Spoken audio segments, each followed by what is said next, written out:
welcome to the Weekend Big Show. I am your host, Chuck Ramsey, the Law Dog, streaming to you live on Facebook. And you can catch us also on YouTube at a later time. We could very well do the full-on switcheroo again back to the constant YouTube after the two debacles we've had the last couple of weeks. But I think this week we'll just try to trim it down to be under an hour. Jeremy Schroeder, ruler of the airwaves, joining me here on this beautiful Oklahoma Friday morning. And I know you don't want to be up right now. You've had some late nights, but if you step outside, it's like, oh, football might be just around the corner. Until you realize it's August 1st and it's going to be 1,000 degrees Sunday. Always that glass half empty. I know. Well, it's realistic. Oh, well, we did everything we could to try to lure you out to Western Oklahoma to get on the links. Me and Marty Wandry from Clinton Liquor, trying to drag you out to the Clinton Lions noon Lions scramble, and even change the weather up for you. And, yeah, it's just bad timing. I feel like I haven't seen my family in 2 weeks. Yeah. I totally get it. And being someone who was pretty spoiled back in the day in law enforcement with several different variations of scheduling with the old 10-hour shifts, you can get the 3 day, you get the let's see, 8 and 6, 4 and 3, or 8 and 6 yeah. In several different assignments. And I always loved the 4 and 3, honestly. I did enjoy a 4 and 3. Now I'm working 8 days and 5, or 6 or 7 days and 5. It's freaking awful. That feels like I'm at work all the time. So we didn't want to tear you away from the fam, and but we'll be thinking about you tomorrow when we're out at Riverside Golf Course in Clinton. I wish I could be there. Yeah, it'd be fun. And Clinton Liquor is sponsoring our team, and it's Marty Wandry, just a really faithful listener and a great supporter and a great friend. Also, you got to meet him last year at a game. We had some good times at that game. A couple of games there. Yeah. At the with our other friend at the Lenny Rowland tailgate. The Lenny Rowland tailgate at the concession stand in the north end or south end zone. Yeah, that's right. So, anyways, but it is a beautiful fall-like day in the Great Plains and Southwest, and man, couldn't dial it up any quicker. It was really starting to get to me last week, but so much going on, and with that, dip in temperatures, that means these guys are out there knocking heads a little more comfortably as fall camp begins for college football. And I tell you, Jeremy, I am a little bit wary as we'll go ahead and jump into, kind of what is in our wheelhouse. And I do want to talk some OSU football as well. But OU gets their camp underway. There is a lot of optimism and a lot of positive speculation on the part of the Sooners. And I have to beg the question, is that because they were just entirely so bad last season, or is it because, maybe some other programs in their conference have dipped down a little bit, or are they really on the precipice of surprising a lot of people? That's the threefold question in my mind. Okay. Well, all that offense last year had to do was be competent, and they could have won 10 games. Just competent offense. Don't turn the ball over in the red zone. Don't fumble when you're ahead at the end of a game against a team you should beat every day. Have a scheme that makes sense. Even with the personnel shortages, like the receivers being hurt, where's the development of the wide receivers? Where is that? Yep. I think that the confidence is because you have a scheme now that makes sense. You have guys like Centegna. I'm going to butcher that every time until I actually hear Toby Rowland say it on the call. Let's just go with the Centegna. Is it Centegna? Centegna. Let's go Centegna. Yeah, I know it sounds better. No, he wouldn't. No, he wouldn't.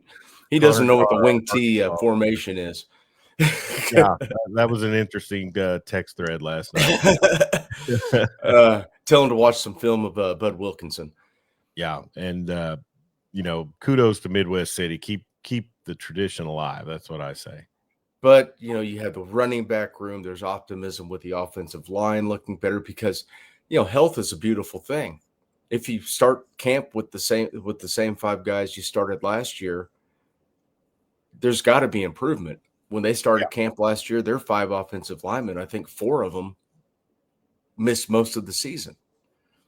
Oh yeah, it was between the receiver core and the. It's amazing how the defense did stay healthy for the most part. You pair all that, the injuries to the line, the injuries to the receiver, to having a scheme that didn't fit anybody on that roster, to having a freshman quarterback, or sophomore, but freshman. I mean, let's face it, he burned a red shirt, but he was a freshman. I guess he burned his red shirt last year. He was a freshman quarterback who didn't have experience in that scheme, to going to play in the SEC with that schedule. And let's face it, Tennessee was really good last year. Mm-hmm. They had playoff team. Ole Miss was really good last year. There's 2 games right there that you had a puncher's chance at winning if you can just protect the football, get points in the red zone. It turns the game around. Mm-hmm. Yeah, Missouri. That's a win. The ball. Okay, so you can look at the Missouri game, which is a win, right? If you that should have been a 2-score win for Oklahoma if they just play competent offense.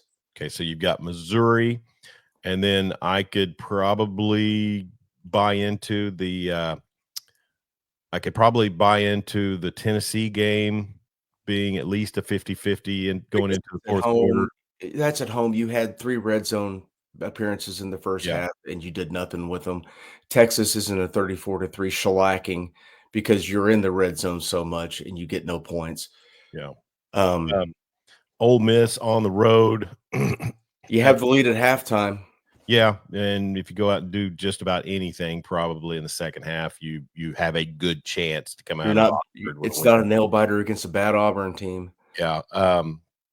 The South Carolina thing snowballed so quick. The South Carolina thing is, if you just go out there and punt the first 3 possessions, you're in that game. Sure, and then I know a lot of folks are big on Lenora Sellers. I'm still kind of a to be determined. The kid's he's dynamic. Yeah, but let's see what he does this season. Novelty breeds excitement, so we'll see what he does this season. Yeah. But bringing in Mateer, who people think is going to be a stud, respected people. Jaden Ott. I mean, if you watch some of his tape, dude, wow, he seems to have the extra gear, and then and the thing about coming from Cal, I'll say this: they played an ACC schedule last season. They did. And then you're also going to see what a kid can do in camp against your players, which you go into the season believing that your defense is as good as anyone else out there. And David Pollock, who is a respected ball knower, said just the other day Oklahoma is the best defensive line in the SEC. Yeah, and I was going to get into that after 2 seasons, that how bad that defense was when Venables took over to now they have the best D line in the SEC. Well, and I think you could have made an argument last year, on the front 7 that they could hang with just about anybody nationwide. Well, you didn't know what Halton was. You knew what you had in Dominic Williams. There were some unknowns. You didn't know Jaden Jackson was going to come in and be a freshman All-American. Yeah. Well, now you've got the Okoye kid who you hope takes the next step from progression after, in essence, I'm pretty certain he was a red shirt last year. Yes, and PJ Adebawore, who's going to be good. Then you have Marvin Jones Jr. across from R. Mason Thomas. Who's the kid that's on the Butkus list I saw yesterday that Kip Lewis or Kobe McKenzie? No.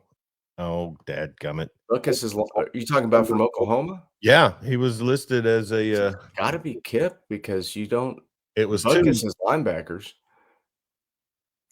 Oh, is it Kendall Daniels? No, it was an African name. Just to be to kind of clarify, Not PJ Adebawore? it might have been I mean, he's more of an N, but I mean, if they want to call that like a Sammy Omosigo. Sammy Omosigho, yes, yes, Mhm. yes, yes. You know, he did win the Butkus in my first season of CFB 26. And yet you forgot his name. Well,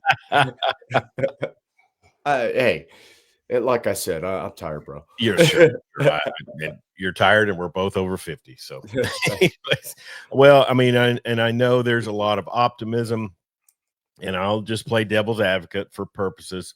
The purveyor of gloom and doom. No, just realism. I mean, because Hey, it's preseason optimism. it is, It's contagious. It's crazy. and to go against the typicality of most Dallas Cowboys fans, I'm going to look for for the potential pitfalls. But no, I think with that defense this year, and we know that defense is cause and effect. Mhm. You have a great pass rush that makes your corner's job that much easier. With regards to the offensive line, um, and I hopefully folks have tuned in and listened to the interview we had with Bill Bill Connolly Conway. the other day, and it's up on our YouTube page. It's kind of interesting to see if OU can kind of break through that old guard mentality in the SEC. And by that, I mean, because I mentioned Texas is kind of fighting to do the same thing. And this season, it's probably going to be pretty telling as to whether or not Bama and Georgia kind of reassert themselves as the old guard. And he kind of thinks Bama will. A lot of talent down in Tuscaloosa. They come or no. OU goes to Tuscaloosa this season. Mhm. But I'm of the mindset that until and maybe these kids on campus in Norman got their taste, it's kind of like a boxer. You get your nose bloodied the first go around, and then you're kind of better prepared going into it. Maybe the SEC gauntlet from last season, which I think was didn't we figure out, or wasn't it said that it was like the second toughest conference schedule of all the conference teams? Yeah, and I think that Maybe was the just toughest. behind Florida. Sure. Yeah. Yeah. And so, the only teams they dodged that were contenders was Georgia. Georgia. I Yep. mean, that was it. So really kind of a murderer's row of you know conference schedule, but you hope that these guys go into it this season with the mindset and the toughness, and also the health. Yeah. That is so paramount. And what and I hate to lend my time to conspiracy theorists, but there were a lot of people throwing stuff out there last year that it was the training staff or the medical staff or whatever the case was, why these guys weren't out there playing. Maybe they just didn't want to play. I don't know. But going forward, I think for OU fans, looking at the schedule, first off, you've got to go out and hold home court against Michigan. Yes. And apparently there's reports that this Bryce Underwood kid is really showing out in workouts and camps. He's the big 5-star recruit that they brought in. Sharon Moore brings down a smash mouth team. That's what they're going to do. And I think kind of like Texas did last year in Ann Arbor is you have to withstand that as best you can and then just strike back quick. Yep. To kind of, it's like the old wishbone that we talked about. It's hard. It's not a great offense playing from behind. So, but holding home court against a smash mouth Michigan team coming out of that healthy will be, to me, one of the most crucial things. And then, then what do? You host Auburn, and you get to see your old quarterback back here on campus. So it'll be an interesting month of September, that is for sure. Yeah, I think they need to go with the Unity uniforms for the Auburn game and have a blackout. Blackout, yeah. Do you think OU fans are are able to perform the black. I mean, you're down there more. I mean, I'm trying to think. I don't know. Maybe. They did the whiteout last year, which was dumb. Yeah, I mean, You don't do a whiteout at home. just go crimson out, Sure. crimson out everyone. But no, Oklahoma. I think what's the over under on their win total is it like 7.5, Something like that, yes. something like that. I I've think seen up to 8.5. I think smart But money could go 7.5. people are high on them. It's the same people that said last year they were going to win 6 ball games. Yeah. So You got to you have to get. I mean, and I'm assuming that Arbuckle's offense is that style of get the receivers in space, mhm. let them make plays. Let's see Deion Burks really show what people were expecting out of him coming in from Purdue. Who's the kid that was hurt all season last? Jaden Gibson. Jaden Gibson. I know there's a lot of hope and potential for him, but they've got unproven assets at the receiver position. I think the running back position will be a big time bonus to this offense. And not just that running back room is really nice. We talked about Jaden Ott, but also the Tatum kid and Xavier Robinson. Yeah. And oh boy, Javante Barnes. Yeah. So let's see what happens with that. That's always and an offense that utilizes a running back in the passing attack. We saw it last year with Sarkisian. He loved that little wheel route to Jaden Blue, and didn't he score twice against Ohio State on it? Oh yeah. Yeah. So creativity is what I think OU fans are looking for in the offensive coaching staff. And that doesn't just mean trick plays. That means, formations and routes that really put a defense on their heels and let you take advantage of things. And then also the tight end, man. I mean, if you're not utilizing a tight end other than for a crazy ass, throwback pass or a tight end jet sweep. That's Oh, for God's sake. And kudos to Bauer Sharp. I mean, he just did what the play called for. And yeah, I feel bad for the kid.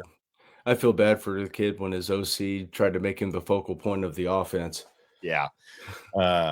And I tell you, we may not have made it as public as a lot of things, but I think you and I both, I know in the North Texas days, you and I both were pretty high on Seth Luttrell. We were. We didn't. And then I thought Joe John Finley too, but man, how the mighty can fall. And wow, I did not expect a former Sooner and a guy who had been on so many great staffs to come in and just shank it the way he did. Yeah. Apparently, when we went through it last week and saw who his OCs were when he was at North Texas, it's like, oh, okay. Yeah. And saw that he was an OC for a great play caller, Larry Fedora. Yeah. But you know what? Wasn't Seth the OC at the U of A under Mike Stoops? Was he? I don't recall him being the Heupel was. I want to say Seth might have stepped in after Heupel. Let me effort that real quick. Yeah. And then maybe some time with Sonny Dykes too. I can't remember. Out of Cal? Let's see. I've got his let's see. 02 to 04, he was a grad assistant at Kansas. 05 to 08, running backs at Tech. 09, running backs tied in Arizona. 2010, time under Stoops. 2011, he was the OC at Arizona. Okay. Then he was the OC at Indiana for a season. That's Kevin Wilson, probably. Yes, he was the OC at North Carolina, head coach at North Texas, and then the North Carolina, would that have been the who John Blake coached for there? Was it Butch Davis? No, that was Larry Fedora. Oh, that okay, yeah. That was the time under Fedora. And right now he's at Tennessee as an offensive analyst. Yeah. I mean, they go a long ways back. And Mhm. then, still you're talking about the Leach tree, I'm looking at his head coach record, 44-44, 0-5 in bowl games. ouch. Yeah. The Yeah, I Mason mean, Fine years were good, but everything else was yeah. Yeah. I mean, to garner those 44 wins in the time he did, that's saying a lot. But I gave the guy props, and I gave the guy, a little bit of benefit of the doubt. But moved on. Ben Arbuckle's the guy, and we shall see, what happens with the I'm personally predicting if you made me pick an SEC favorite right now, I would probably go with LSU. I'd go LSU, Georgia, Alabama. Those three, one of them's going to come out of it. Sure. And I think all the hype around Texas being number one. I don't think here's the thing about Manning. I don't think he has to be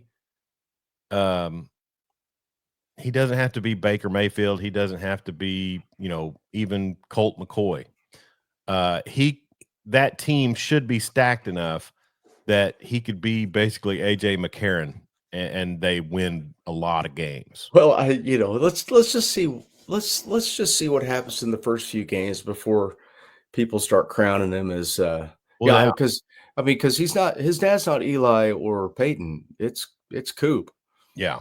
And he's a big, good-looking athlete, but that defense lost a lot of guys. The offensive line lost a lot of guys. He lost a lot of weapons. And that's where we got to see where it goes. I think that's where, they're looking at could be the big issue that he has to deal with is replacing all of those players on that offensive line, which at the end of the season wasn't exactly, I mean, they did enough, but it's not like they were. Ohio State was getting to and so Arizona State, got some too. Except for that one 4th down play. They just gave him enough time to flip it over the back of the defense. Good job, Kenny Dillingham, signing off on that zero blitz. No kidding. They were laughing at Texas. Ha ha. Yeah. But no, the running back stable for them will help him out a lot. I think if CJ Baxter is truly 100% healthy, but I mean, they have one starter coming back on their offensive line, and and then even last year their line was banged up at times, and just that will be the question is, does a kid like that have time, and can he make the moves to avoid the pressure? And he's going to find a lot of pressure in his face. I'm sure the new DC at Ohio State's going to dial up a lot of pressure to try to rile him up and get him Yeah. The good thing for it is he doesn't have to face a Jim Knowles defense. Yeah. Jim Knowles now at Penn State. Did I tell you that Jim Knowles is I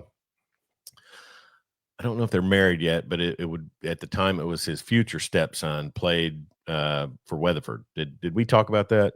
We did, yes. Okay, so Walker Kennedy, his mother, at a lot of the games, and she is now. I think they're married, but she and Jim Knowles were engaged. Cameron Hall checking in on Facebook Live. David Pollock loves OU this year, even as a contender. Yeah. I trust Pollock's analysis. And here's the thing, Jeremy. Looking at all of this prognostication, the one thing you want to steer clear of is the clickbait generators. Yes. I mean, the guy who's calling OU to win the SEC, I don't know. I mean, yeah, everyone's got to have a hot take. Yeah. JD Pickell is big on Oklahoma. He's one of the ones that kind of predicted the struggles they would have last year. Yeah. Well, I mean, it will all pan out, and they all think Mateer is going to be a dude. I hope he is. I love the fire that he portrays, and that I guess he's got a little Baker in him, and people are really, really big on that. We love our Baker Mayfield around here. Boy, you talk about it. I mean, we love our smallish, trunky quarterbacks around this part of the state. How tall is Mateer? I think he's He's listed at 6'1", but Oh, so he's was Baker, and he was 6 foot and 5/8 at the combine. That's right, with But he tiny hands. hung upside down with a 45-pound plate strapped to his neck for a week before he went to the combine. There you go. Michael Busso checking in Moose. on Facebook Live. Good morning to you as well, sir. Big 12, will be getting underway also. And I tell you, Jeremy, it's my birthday weekend when all these games get rolling. And I think my birthday gift to myself will just be slapping down in the recliner at about 8 o'clock because I won't have a high school game that night before, and then just really not moving, kind of like that Friends episode where they had dual recliners. Yeah, or the Summer of George. Summer of George. I'm going to have a block of cheese the size of a car battery. But no, looking at OSU schedule and UT Martin to start the season. Who's going to be their quarterback? The preview magazines have Zane Flores. Okay. I kind of touched on this with Bill Connolly the other day, and him being from Oklahoma and covering college football. He was I get the feeling, and folks can listen to the pod and see what they say, but I get the feeling he was a little bit remiss and kind of unsure where to go with OSU. This is uncharted territory for what we've known in this millennia for the OSU Cowboys. They were bad last year. Yeah, real bad. Yeah. They didn't win a conference game last year. No conference wins. That's crazy when you look at what their schedule was, and they're a Sam Pittman away from losing. Holy crap! Yeah, that was tough, and we were that BYU quarterback. I guess ended up at Tulane, so yeah, he's not riding into town. Yeah, what's that? Retzlaff. Yes, Jake Retzlaff. Yeah. So they go to 2 overtimes with Arkansas, and if not for that, they would have only had wins against South Dakota State and Tulsa. That was a fun game to watch the tailgate, though. Which one? That Arkansas game. Oh, yeah. They contend with Utah, lose a close one there, and then from that point on, that was kind of the turning point. Yeah, Utah wasn't very good last year. Cam Rising was kind of that team, it seems. Then they gave BYU a start, on the road. So I don't know. It just the way that season ended, I would have to go into this season thinking, is Mike Gundy on borrowed time? Is he on the watch list to get the hook? He is, and would they do it mid-season? I don't know if they would do that to an alum mid-season. He gave money back. He's just, yeah, it's a rough go. It's a different era. It's had a tough time adjusting to it.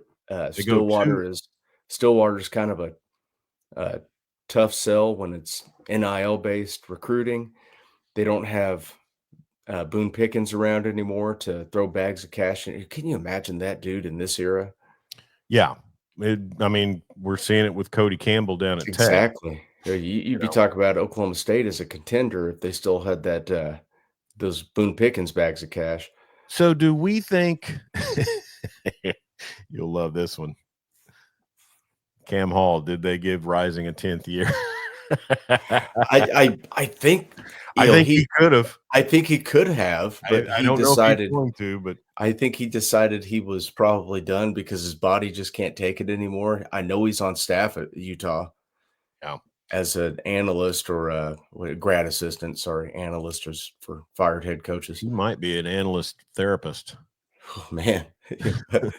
Injury management consultant. The first eligibility consultant. You know where I'm going with that? What's that? The first analyst therapist. No. Arrested Development. Oh, see. That's one I'm going to have to dig into. I haven't watched that series. He said he was an analyst therapist. He combined the two terms for analorpist. development. No, but that trip to Oregon, if that's a slaughter, that's hard one to rebound from. And you've got Tulsa coming up, which they're hoping to be better this year too. But then Baylor. I asked Bill Connolly this question as well, and I think in the landscape of college football, Jeremy, there's just things that we just don't know. We don't have the answers. My question is what happened to when these new teams came into the Big 12, the West Coast, the Pac-12 teams, the corner schools?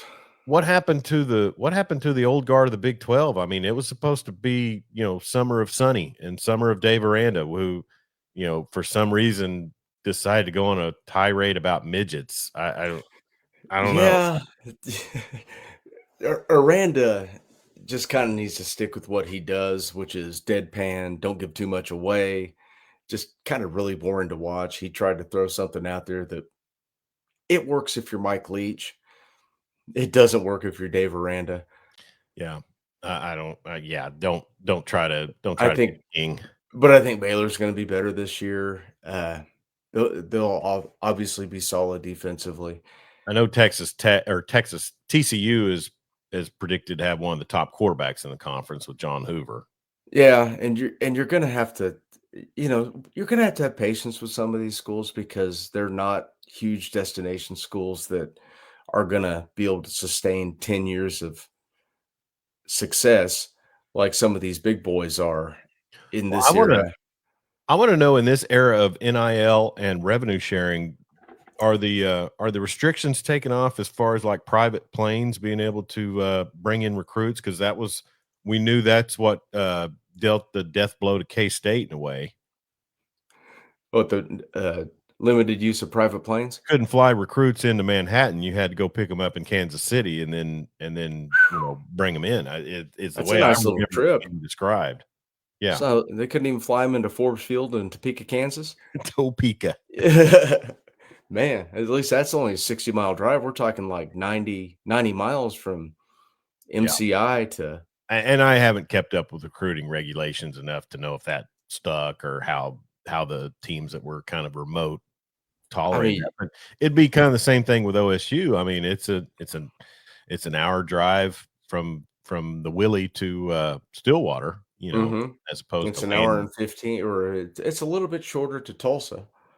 Yeah, you'd thought you could fly in Tulsa and get there pretty quick. So sure. But no, OSU, a lot of questions going into that, and really, Jeremy, kind of like in the same situation with OU. We'll see it. We'll know a lot more on October 1st. Yeah, that's about everybody. We'll know if Ty Simpson can play October 1st. We don't know. We don't know what Alabama's situation is behind center. No, we don't know. We don't know what Auburn is. I mean, we know Jackson Arnold, but if the reports coming out of their camp are true that Hugh Freeze told his D coordinator to just give him vanilla looks and take it easy on him to build his confidence, then it could be another disaster for that kid. I really hate that for that kid in a way. I mean, I do too. He stuck it out last year, and it wasn't like he was just sitting in the pocket. I mean, he was running hard, taking shots, put his body on the line, burned his red shirt to try to win ball games, and it just didn't work out here. And it's on the coaching staff. Sure. 100%. Yeah. I just, when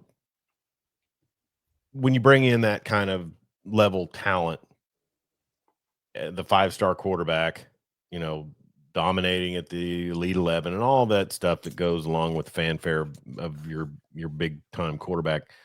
I just, for me, I just want to see a kid come in and just, get comfortable, because we see the best quarterbacks all play with a level of comfort with their system, with their offensive line, and then you want to see the leadership kick in. And look at Nussmeier last year.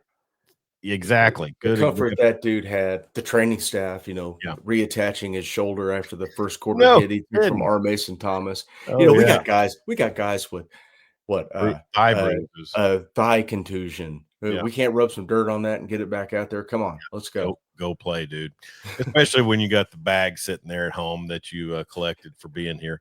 But no, and you're exactly right with with that type of deal. And then I lost my point of thought that I was going to go at on the Jackson Arnold thing. But to me, um, level of comfortability, leading the team, and then you see where you can go from that. And that'll be we're not reinventing the wheel just for the Oklahoma Sooners or the OSU Cowboys. This is the case in every every program in the country.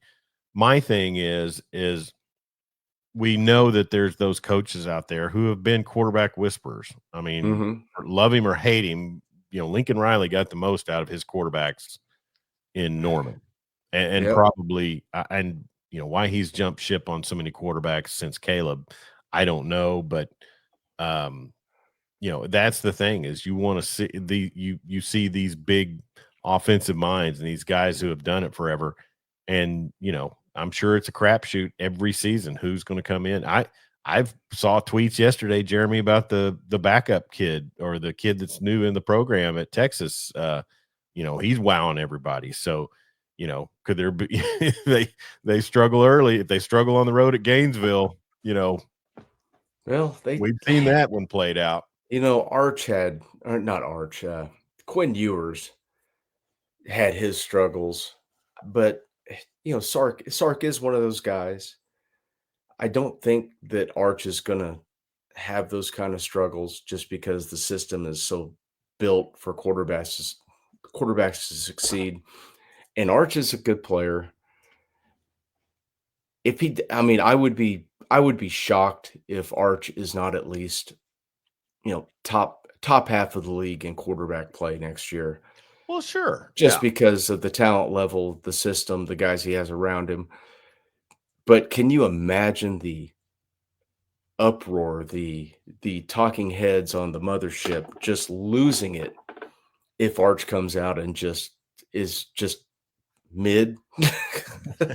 Well, I thought you were going to go a different direction. I was thinking about what if he goes into Columbus and leads a game-winning drive at the end.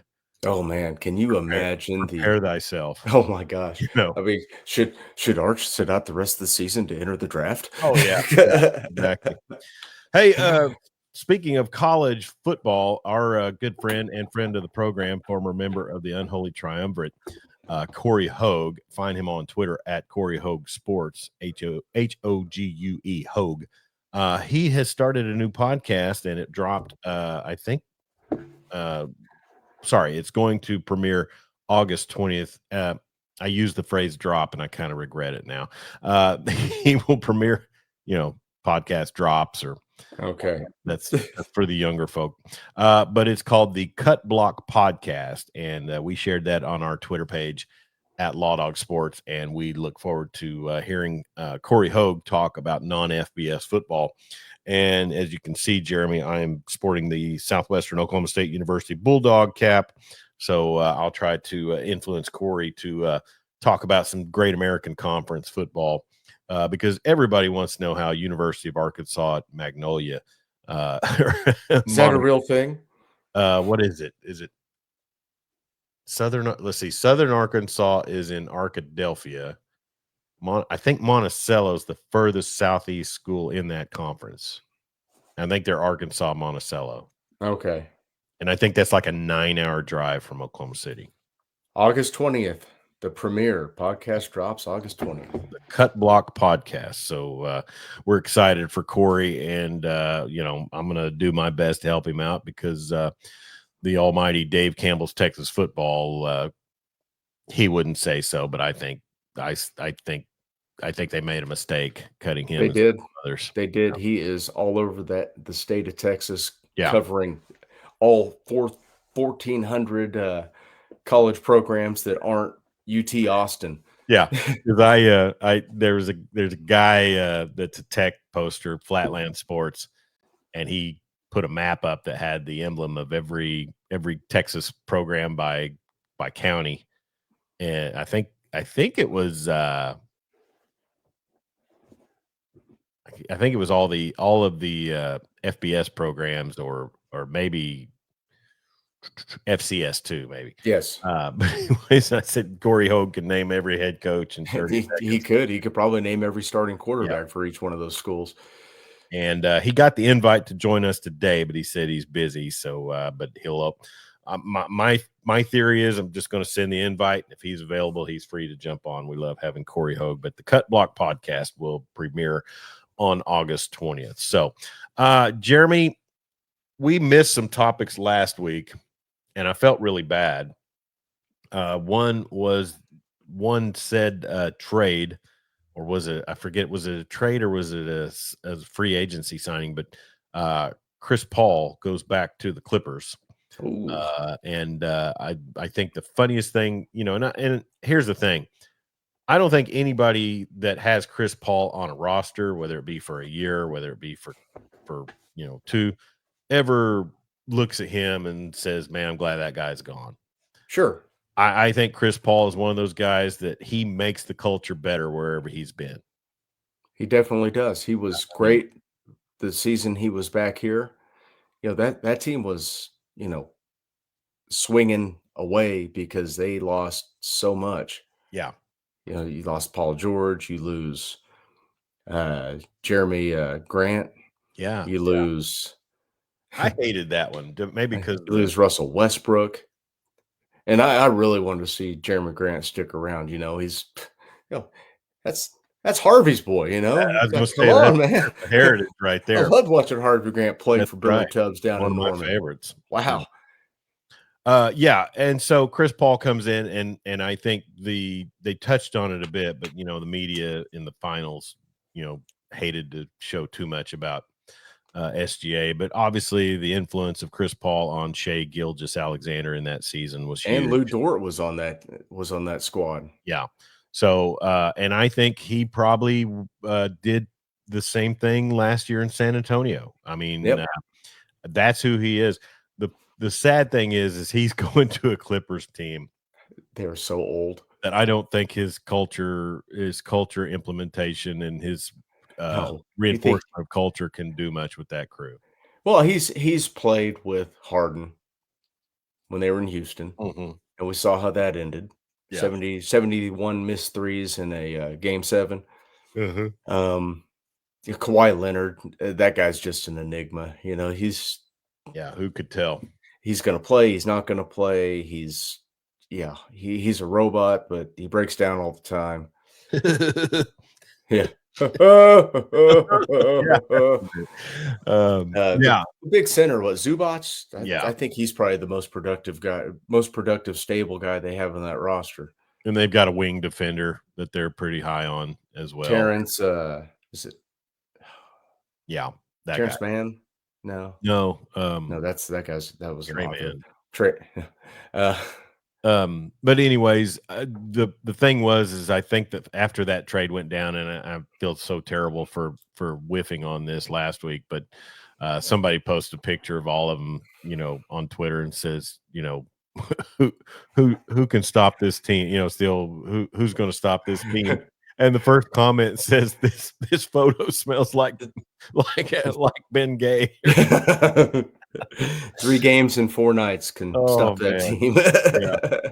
That's an aged roster, right? Boy. There. When the whole league's going completely younger, Ballmer there at the Clippers decides to go geriatric. So kudos to him. Go ahead. It doesn't help you get into the lottery to rebuild. No. Of course, when every lottery pick you get heads east to Oklahoma City, you kind of have to. At this point, you're just doing it out of spite. Probably delay some of that tanking, I think. And then also, I had it in my mind just a second ago. Luka. You seen the men's health cover that Luka Doncic is going to preside over? Looking svelte. That's looking svelte. That's the optimum word right there. Yes. Oh, good for Luka. God, he's a great player. I love his game. The dude is he does everything. It's just the other crap. Yeah, shut up to the refs. And he went to the absolute worst spot for somebody who is a crier, a complainer, because you have the goat of it who's serving in a mentor role unless they can find a bag of draft picks and compensation for someone to take him off their hands, but he's 41. So that ain't gonna happen. No, but I mean, it's not like teams really look after themselves when they trade with the Lakers. I mean, Oh, no. that could, yeah, we'll but that would be the opposite. That would be going the different direction. But Right. somebody probably would trade their entire future just to have him for a year or two. It just makes you wonder what happened at the end of the Kobe era when they were just not good and they weren't making the playoffs Mhm. and they couldn't get free agents to sign with them.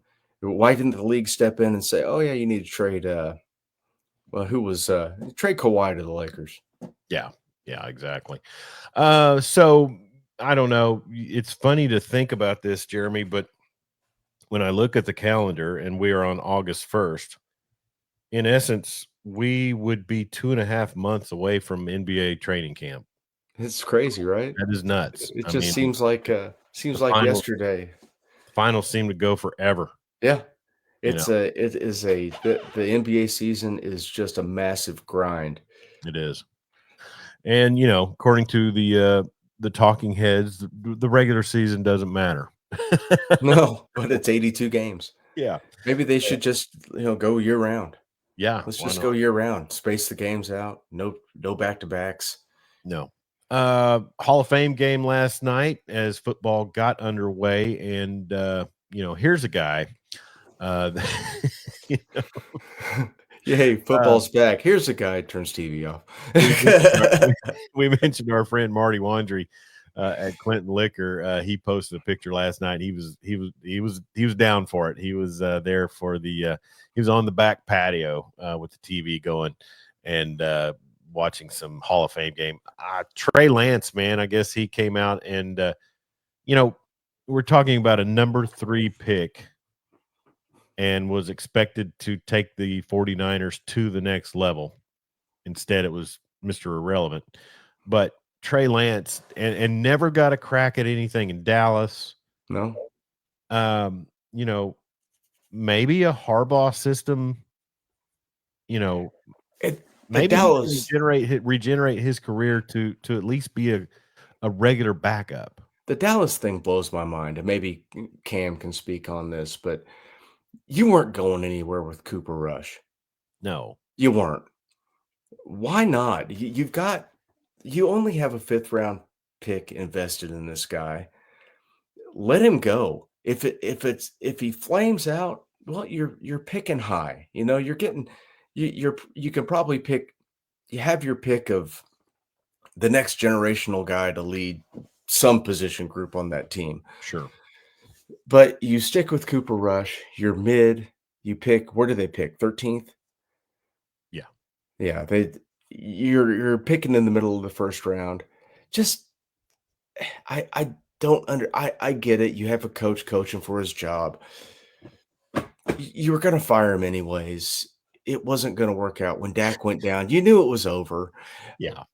Play the guy. If the guy goes out there and lights the world on fire, well, then hey, Who looks like the genius then? you could get a first or a third, or Mhm. you could probably get something in return for him. Instead, you roll Cooper Rush out there, you pick 13th. You don't really better your roster that much. But, as we see with what's going on with the Cowboys now, you got Micah Parsons, who's 24 years old, never had less than 12 and a half sacks, and they don't want to pay him. Yeah. He's missed 4 games in his career. They don't want to pay him. Next week I'm going to make a point to listen to more of 105.3 The Fan there in Dallas to try to catch more about what's going on truly there. But it almost seems like it's just solely to generate interaction, to get Dallas Cowboy Nation fired up, pissed off. I don't know.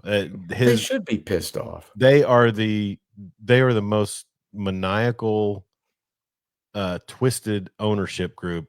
I think. I mean, they make the Davises look like they're pretty normal. And Dallas fans, God bless them, they are a resilient crew. Every year is gonna be their year. Oh yeah, that's what. But, man, I mean, half of Dallas's fan base has never seen them past the second round of the playoffs. Mhm. You Yeah. know? Yeah, I mean, Cam was he's 36 now, so think about that for a minute. He was a wee lad when the He was, when the king took him to that Super Bowl in '96. yeah. So he was. Let's see, my oldest is 30, Yeah, and he was a baby when they yeah. won the one with Barry. I So, mean, his infant. core memory is a Super Bowl with Barry Switzer, Yeah, Burr. and it's been just wandering in the desert for 30 years. Did you get a chance to catch the Wishbone doc on I haven't SEC yet. Story? There's a lot of stuff I haven't got to Well, see because of there's my so schedule. much legacy of history of the Wishbone in the SEC. Oh, yeah. Oh, man.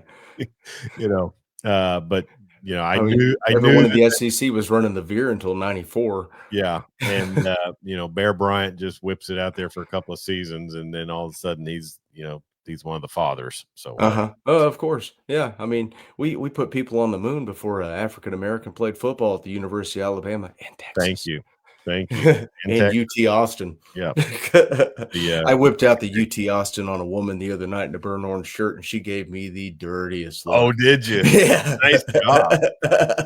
Well, we all know that the flagship station is or the flagship school. She said she left something at the she left something in my work area that had Texas stickers all over it, and we had to call her back. And she's like, "Oh yeah, it's the one with all the UT stickers." I was like, "No, man, these are Texas stickers. UT's Tennessee."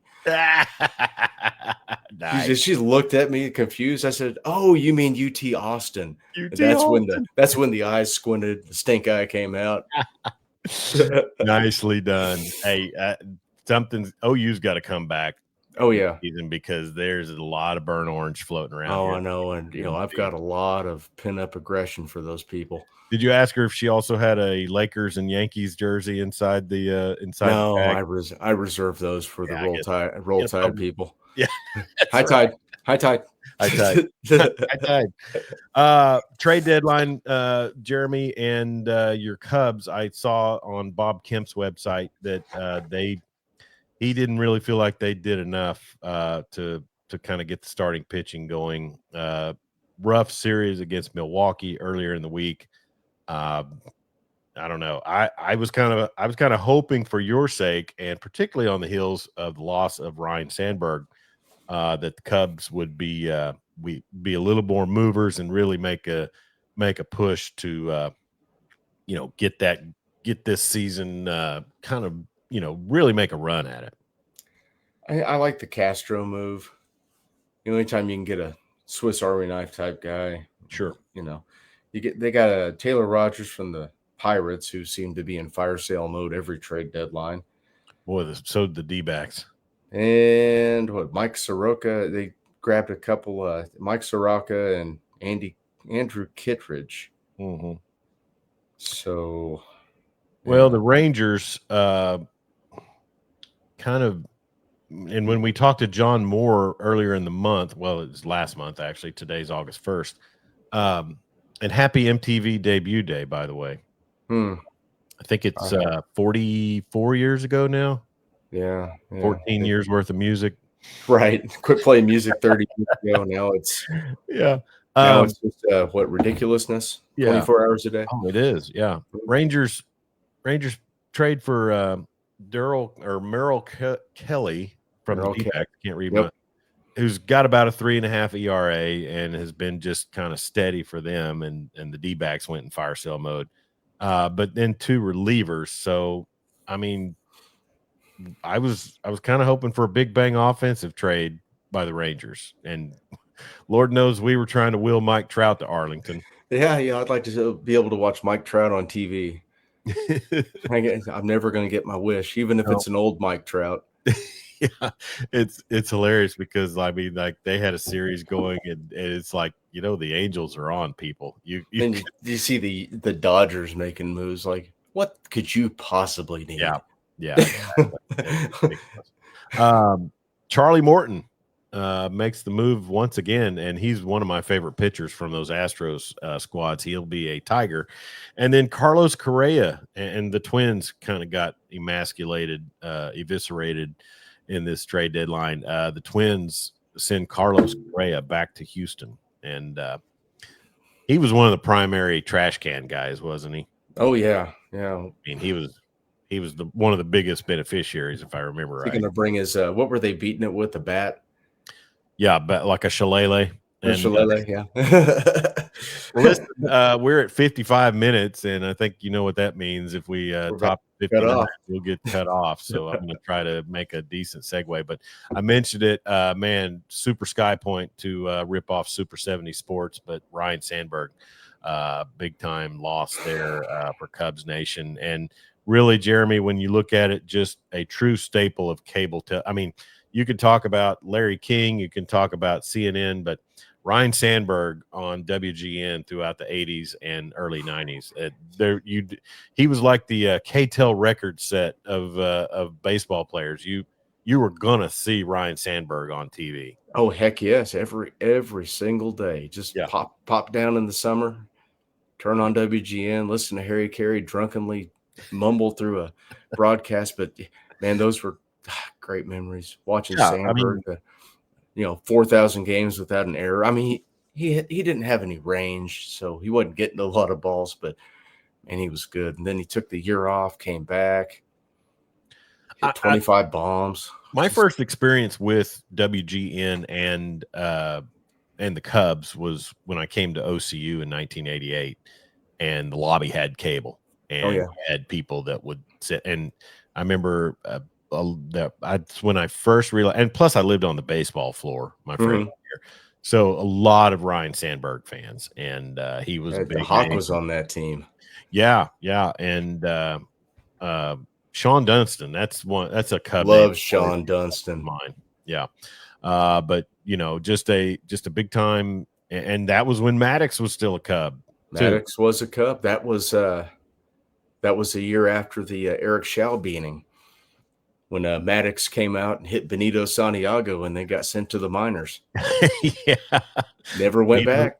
Benito Santiago, the purported to be the greatest catcher prospect of all time. Dude, that guy had a cannon. I mean, he was dropping dudes at second base from his knees before Pudge made it cool. Yeah, that was also the time when the Royals were still kind of leaning into their legacy. The starting pitching was, just magnificent for the Royals. Vincent Bo Jackson. I was thinking Mark Gubazon. Gooby. Mark Gubazon, and then who was the ace on those squads? Brett Saberhagen. Yeah. Brett Saberhagen and Kevin Seitzer.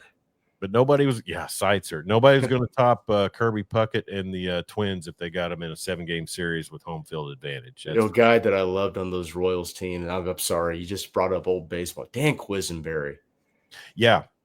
Dude, that guy was so fun to watch pitch. Just throwing it from the ground. Nasty. Yeah, the old Submariner.